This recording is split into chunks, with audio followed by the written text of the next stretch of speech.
Hello everyone, welcome to the channel Nitesh education 27। Friends, मैं इस चैनल पर UGC NET paper first and paper 2 education and psychology की तैयारी करवाता हूं। साथ ही साथ all India PhD admissions and all type of teaching vacancies like professor, associate professor, assistant professor, साथ ही साथ यूजीसी एंड नेट से रिलेटेड रेगुलर अपडेट्स भी आप लोगों को देता रहता हूँ। तो मेक श्योर आप लोग चैनल को जरूर सब्सक्राइब कर लीजिए। स्टार्ट करते हैं। तो आज जैसा कि आपकी स्क्रीन पर दिख रहा है, आज हम लोग क्वेश्चन पेपर को सॉल्व करेंगे जो कि यूपी एडेड जूनियर का एग्ज़ाम था 17 अक्टूबर 2021 को। तो उसके क्वेश्चन पेपर को हम लोग डिस्कस करेंगे, टेंटेटिव सॉल्यूशंस को डिस्कस करेंगे। तो जैसा कि आपकी स्क्रीन पर दिख रहा है, टोटल 150 क्वेश्चंस आए थे, जिसमें से भाग 1, भाग 2 दो भागों में बटा हुआ था पेपर। भाग 1 में जो सामान्य ज्ञान था, अनिवार्य पेपर था, सबको करना था। प्रश्न संख्या 1 से 50 यानी टोटल 50 क्वेश्चंस आए थे जो कि सबको करना था। और भाग 2 में क्या था, जो भी स्पेशलाइजेशन है आपका सब्जेक्ट, जैसे संस्कृत है, हिंदी है, अंग्रेजी है, या फिर एसएसटी है, या साइंस साइड है आपका, उससे रिलेटेड आपको 100 क्वेश्चंस करने थे। तो आज हम लोग डिस्कस करेंगे सामान्य ज्ञान के अनिवार्य क्वेश्चन, जो अनिवार्य पेपर है उसको, उसके क्वेश्चंस के टेंटेटिव सॉल्यूशन को डिस्कस करेंगे। बाकी आयोग जो भी आंसर की देगा वो सर्वोपरि होगा।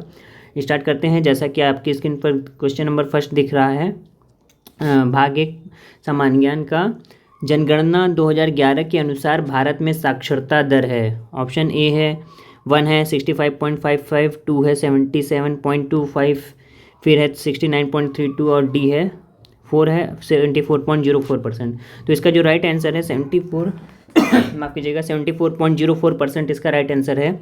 जनगणना 2011 के अनुसार जो साक्षरता दर थी भारत की 73% थी, लेकिन अब जो करंटली चल रहा है 74.04% है। तो हम लोग राउंड ऑफ जो भी आंसर है उसके नियरेस्ट आंसर देखते हैं। तो 74.04% जो है इसका नियरेस्ट आंसर है ऑप्शन में। नेक्स्ट क्वेश्चन है आपका, उत्तर प्रदेश के बजट 2021-22 के अंतर्गत मुख्यमंत्री समग्र संपदा विकास योजना के लिए कितना आवंटन दिया गया है।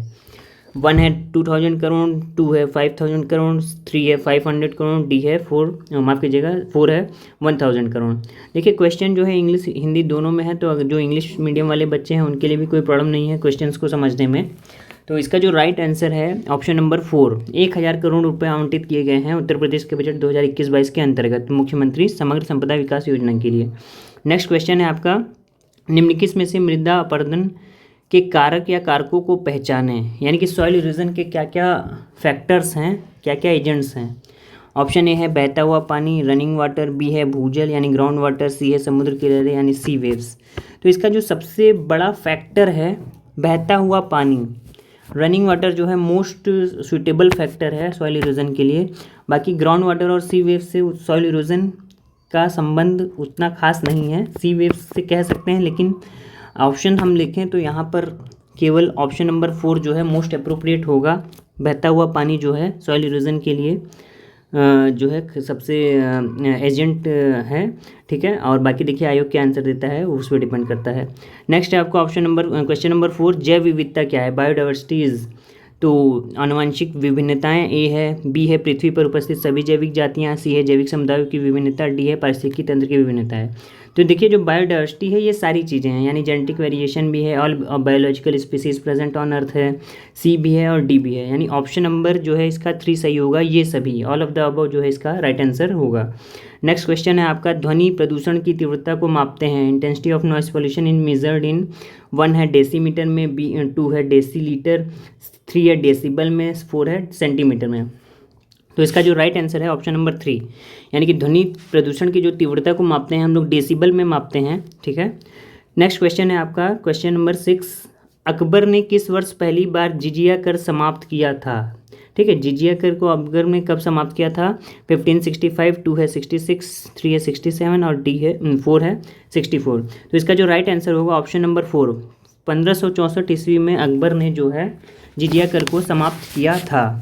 नेक्स्ट क्वेश्चन है आपका, 1938 में भारतीय राष्ट्रीय कांग्रेस के अध्यक्ष कौन निर्वाचित हुए। 1 है जेबी कृपलानी, 2 है पट्टाभी सितारमैया, सी है सुभाष चंद्र बोस और 4 है अबुल कलाम आज़ाद। देखिए बार बार मैं सी बोल रहा हूँ, बी बोल रहा हूँ, तो प्लीज़ 1 2 3 4 इसे समझिएगा, उसके लिए मैं क्षमा चाहता हूँ। बस क्वेश्चन आप ध्यान से सुनिए।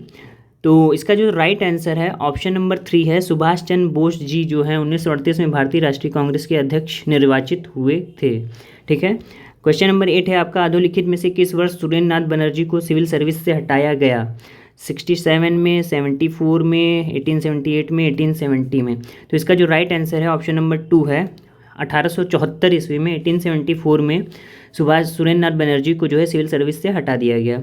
नेक्स्ट क्वेश्चन है आपका, ब्राह्मी लिपि का उद्वाचन किया गया था। तो ऑप्शन 1 है अलेक्जेंडर कनिंघम द्वारा, सेकंड है जेम्स प्रिंसेप, थर्ड है चार्ल्स मेजॉन और फोर है SR राव द्वारा। तो इसका जो राइट आंसर है जेम्स प्रिंसेप के द्वारा जो है ब्राह्मी लिपि का उद्वाचन किया गया था। ऑप्शन नंबर 2 जो है इसका राइट आंसर होगा, ऑप्शन नंबर 2। नेक्स्ट है आपका, निम्नलिखित राजवंशों को नीचे दिए गए कूट का उपयोग करते हुए कालक्रम में व्यवस्थित कीजिए। यानी कालक्रम का मतलब सबसे पहले कौन सा वंश आया था, उसके बाद ऐसे अरेंज करना है। तो देखिए जो सबसे पहले आया था हर्यक वंश आया था, ठीक है। उसके बाद आया था आपका हर्यक वंश के बाद आपका आया था नंद राजवंश, उसके बाद मौर्य राजवंश और फिर शुंग राजवंश। यानी ऑप्शन नंबर 3 इसका जो है सही आंसर होगा, second, third, 4 and 1, second, third और 4 एंड 1, ठीक है। नेक्स्ट क्वेश्चन है आपका, भारत के किस राज्य में वन के अंतर्गत क्षेत्र सबसे अधिक है। यानी कि कहाँ पर सबसे ज़्यादा वन पाए जाते हैं, कितना एरिया है। तो ऑप्शन 1 है छत्तीसगढ़, 2 है मध्य प्रदेश, 3 है महाराष्ट्र और D है अरुणाचल प्रदेश। तो इसका जो राइट आंसर है मध्य प्रदेश। मध्य प्रदेश में सबसे ज़्यादा वन पाए जाते हैं, जो कि कितना है, लगभग 77,482 स्क्वायर किलोमीटर क्षेत्रफल में वन जो हैं पाए जाते हैं, ठीक है। नेक्स्ट क्वेश्चन है आपका, निम्नलिखित में से कौन सी नदी डेल्टा नहीं बनाती है। ऑप्शन 1 है कावेरी, 2 है महानदी, 3 है नर्मदा, D है कृष्णा। तो इसका जो राइट आंसर है ऑप्शन नंबर 3, नर्मदा नदी जो है कोई भी डेल्टा नहीं बनाती है और ये जो है अरब सागर में जाकर मिल जाती है। ये अरब सागर में जाके मिल जाती है, ये मध्य प्रदेश से निकलती है, ठीक है। ऑप्शन क्वेश्चन 13 है, कैबिनेट मिशन भारत कब आया। तो इसका जो राइट आंसर है कैबिनेट मिशन मार्च 1946। ऑप्शन नंबर 2 इसका सही आंसर है, मार्च 1946 को कैबिनेट मिशन जो है भारत आया था।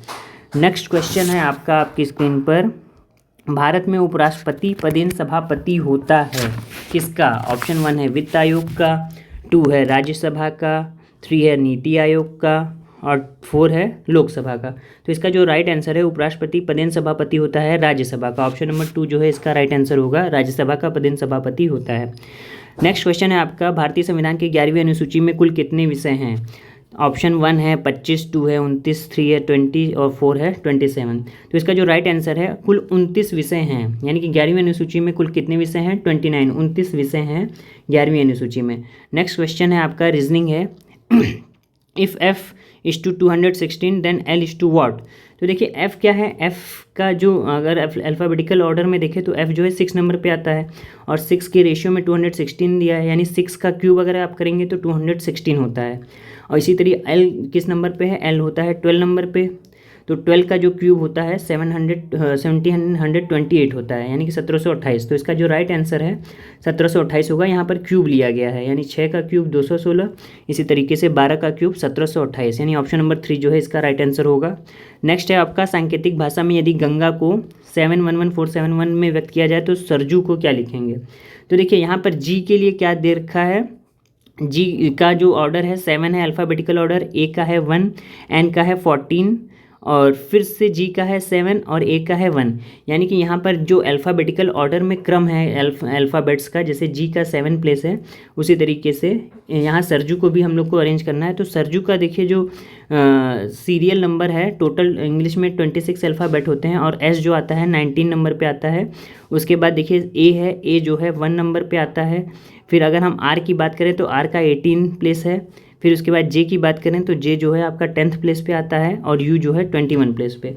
तो इस तरीके से जो है कि इसका राइट आंसर ऑप्शन नंबर 4 होगा। इसका जो कोडिंग होगी ऑप्शन नंबर 4, 191181 ठीक है। नेक्स्ट क्वेश्चन है आपका, एक व्यक्ति 8 किलोमीटर पश्चिम की ओर चलता है, फिर 6 किलोमीटर उत्तर की ओर चलता है, अब वो अपने प्रारंभिक स्थान से कितनी दूरी पर है। बहुत सिंपल सा क्वेश्चन था। देखिए जैसे इसको फिगर बनाइए तो ये जो होता है नॉर्थ साउथ ईस्ट वेस्ट, ठीक है। अब देखिए एक आदमी जो है वेस्ट की ओर कितना चल रहा है, 8 किलोमीटर। उसके बाद उत्तर की ओर चल रहा है कितना, 6 किलोमीटर।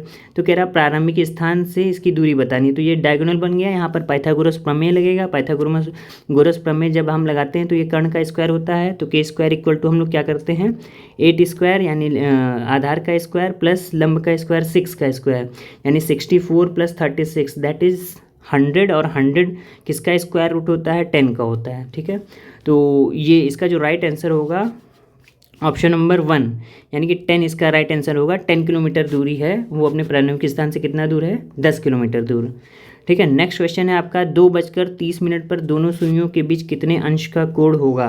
तो अगर हम घड़ी बनाएं तो यहाँ पर मान लीजिए 2 हैं घड़ी की सुई में और 30 यहाँ पर है, तो उसके बीच जो है अंतर की बात करें तो घड़ी की सुई इस समय कहाँ पर होगी, इस समय घड़ी की सुई जो होगी आपकी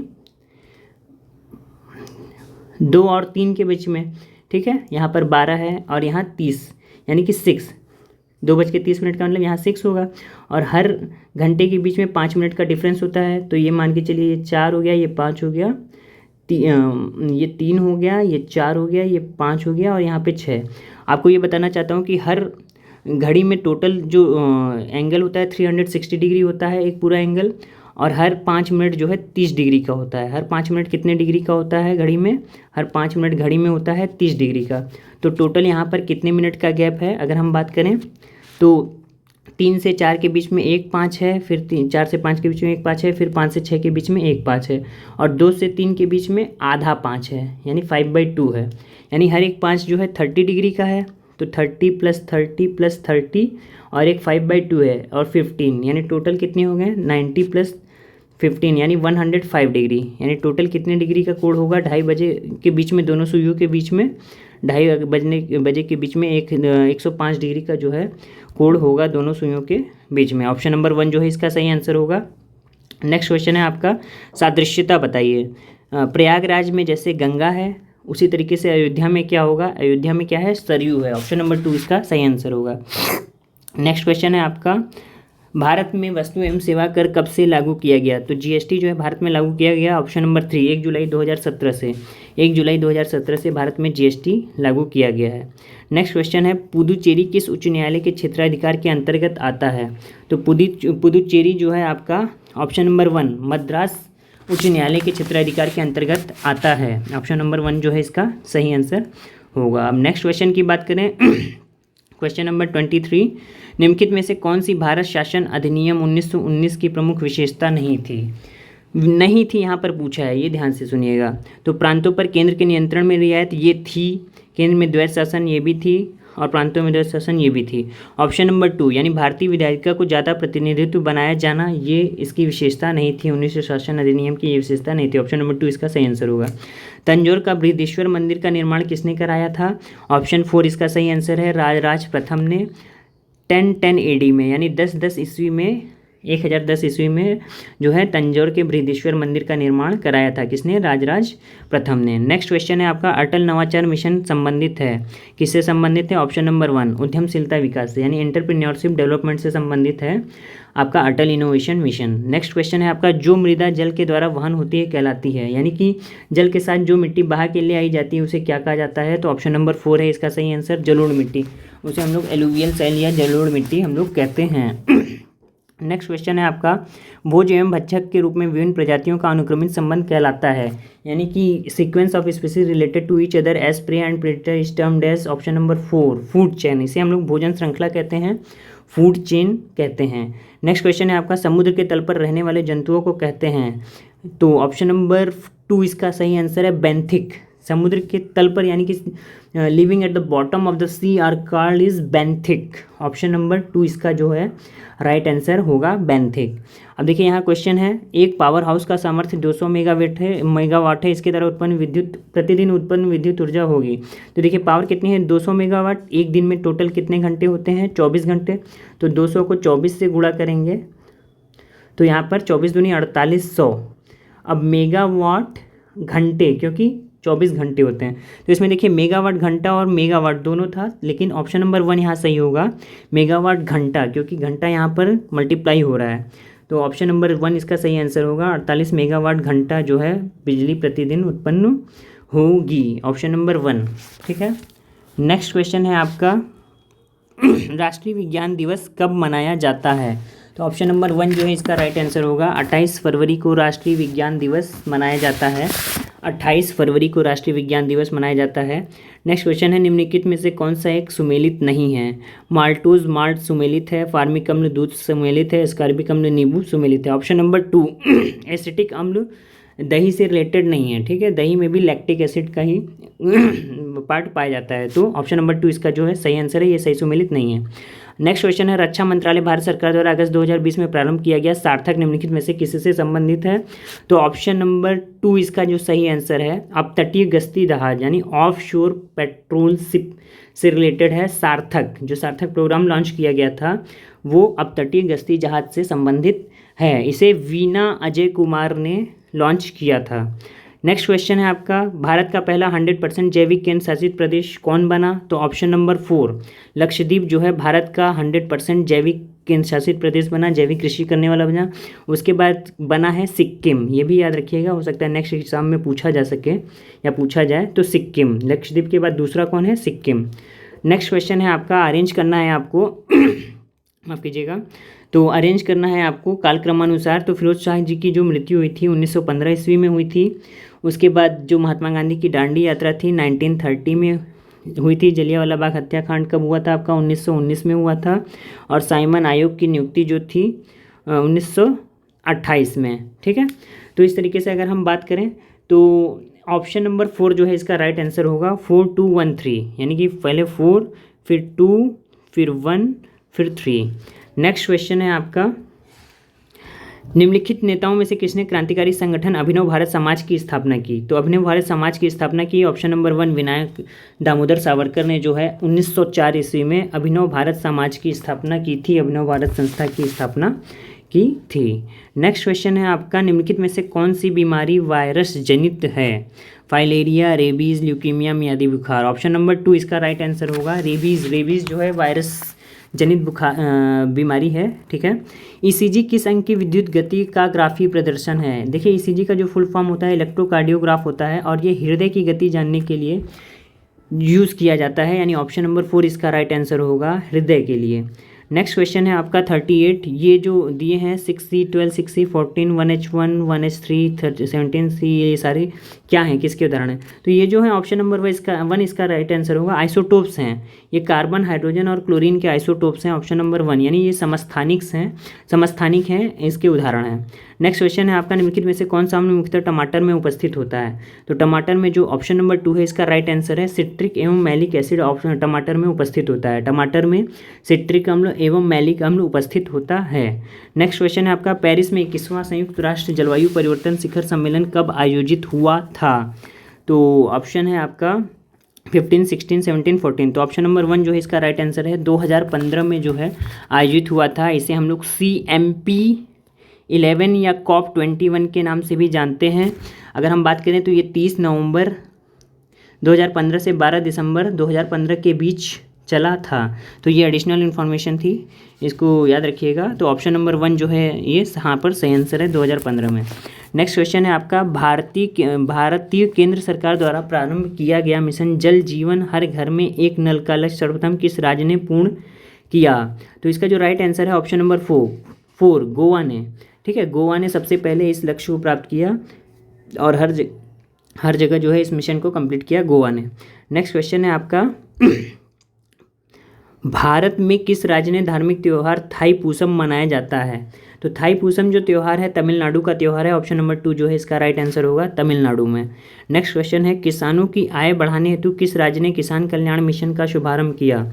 तो ऑप्शन नंबर 4 जो है इसका राइट आंसर होगा उत्तर प्रदेश ने किसानों की आय दुगना करने के लिए किसान कल्याण मिशन शुभारंभ किया, और जो इसका टारगेट है 2022 तक किसानों की आय को दुगना करने का लक्ष्य इन्होंने रखा है। नेक्स्ट क्वेश्चन आपकी स्क्रीन पर है, वर्ष 2020 का बुकर पुरस्कार किस पुस्तक के लिए दिया गया है? तो इसका जो राइट आंसर है Shuggie Bain, option number 4 option, यानी कि Booker award for the year of 2020 has been given for which book? Shuggie Bain, option number 4 इसका जो है राइट आंसर है। नेक्स्ट क्वेश्चन है, हाल ही में भारत और अफगानिस्तान की सहमति से शहतूत बांध किस नदी पर निर्मित होगा? तो जो शहतूत बांध है ये मैदान नदी पर निर्मित होगा, ऑप्शन नंबर 1 इसका जो है सही आंसर है। दरअसल ये जो मैदान नदी है ये काबुल नदी की अपर ट्रिब्यूटरी रिवर है, काबुल नदी की अपर ट्रिब्यूटरी रिवर है। और ये जो है चहार असियाब डिस्ट्रिक्ट में पड़ता है। चहार आशियाब ज़िला जो है अफ़गानिस्तान का, वहाँ पे पड़ता है। मैदान नदी जो कि काबुल नदी की वितरिका है। ठीक है, नेक्स्ट है क्वेश्चन आपका, 2011 में भारत की जनसंख्या विश्व की जनसंख्या का कितने प्रतिशत थी? तो ऑप्शन नंबर सेकंड इसका जो है राइट आंसर होगा 17.5%। 17.5% जनसंख्या थी विश्व के मुकाबले भारत की 17.5%। ऑप्शन नंबर 2 इसका राइट आंसर है। नेक्स्ट है आपका, कुमाऊं हिमालय निम्नलिखित में से किन नदियों के बीच स्थित है? तो इसका जो राइट आंसर है सतलज और काली, ऑप्शन नंबर 2। जो कुमाऊं हिमालय है सतलज और काली नदी के बीच में स्थित है, इन दोनों नदियों के बीच में स्थित है। ऑप्शन नंबर 2 इसका राइट आंसर होगा। नेक्स्ट है आपका, हरित क्रांति किससे संबंधित है? तो हरित क्रांति जो है खाद्यान्न फसलों के उत्पादन से संबंधित है। ऑप्शन नंबर 4 जो है इसका सही आंसर है, production of cereal crop. Next question है आपका, भारत का कौन सा समुद्र तट प्रायः चक्रवात से प्रभावित रहता है? तो देखिए, जो भारत के पूर्वी तट हैं वो प्रायः चक्रवात से हमेशा प्रभावित रहते हैं, लेकिन यहाँ पर पूछा है प्रायः का मतलब मोस्टली अफेक्टेड बाई। तो यहाँ पर जो राइट आंसर है ऑप्शन नंबर 3, पश्चिम बंगाल में बे ऑफ बंगाल में जो है लगातार चक्रवात आते रहते हैं। उसके बाद अगर हम बात करें उड़ीसा में भी ये स्थिति रहती है। बाकी केरल और गुजरात पश्चिम में नहीं, माफ़ कीजिएगा, पूर्व में नहीं पश्चिम में आते हैं। ठीक है, तो पश्चिम बंगाल जो है मोस्ट अफेक्टेड है। ऑप्शन नंबर 3 इसका जो है राइट आंसर होगा। नेक्स्ट और लास्ट क्वेश्चन है आज का, निम्नलिखित में से भारत का सबसे बड़ा रेलखंड कौन सा है? तो जो भारत का सबसे बड़ा रेलखंड है option number A, Uttar railway, north railway zone सबसे बड़ा रेलखंड है भारत का। ठीक है, नॉर्थ रेलवे जोन, और इसकी जो लंबाई है लगभग 6,968 किलोमीटर है। तो ऑप्शन नंबर 1 जो है इसका राइट आंसर होगा। तो आशा करता हूँ ये वीडियो आपको अच्छा लगा होगा, और यदि आप यूजीसी नेट पेपर फर्स्ट और साथ ही साथ अन्य competitive exam UP TET, C TET, super TET की तैयारी कर रहे हैं तो जरूर चैनल को सब्सक्राइब कीजिए। यहाँ पर सारी प्लेलिस्ट आपकी स्क्रीन पर जो दिख रहा है पड़ी हुई है, देखिए जैसी lecture, previous year question paper, UGC net psychology, PGT previous year psychology के क्वेश्चन पेपर हैं, new jobs vacancies, PhD admissions की रेगुलर अपडेट्स यहाँ देता रहता हूँ। पीजीटी साइकोलॉजी है, अब देखिए आपको पता होगा कि पीजीटी के फॉर्म फिर से आने वाले हैं, तो उसकी भी तैयारी करना आप लोग स्टार्ट कर दीजिए। सीटेट के सॉल्व पेपर हैं, यूजीसी नेट के आंसर की यहाँ पर पड़ी हुई है, साथ ही साथ UGC net education, research methodology, common topics सारे एग्जाम के पड़े हुए हैं। यूजीसी नेट पेपर फर्स्ट की प्लेलिस्ट पड़ी हुई है। तो एक बार मैं आपसे कहना चाहता हूँ कि एक बार जरूर चैनल पर विजिट करिए और यहाँ के कंटेंट देखिए, यहाँ पर सारी चीज़ें आपको पसंद आई होंगी। और आज के पेपर को लेकर कोई कन्फ्यूजन है तो आप कमेंट के द्वारा पूछ सकते हैं। आशा करता हूँ ये वीडियो आपको अच्छा लगा होगा। थैंक यू सो मच, आपका दिन शुभ हो।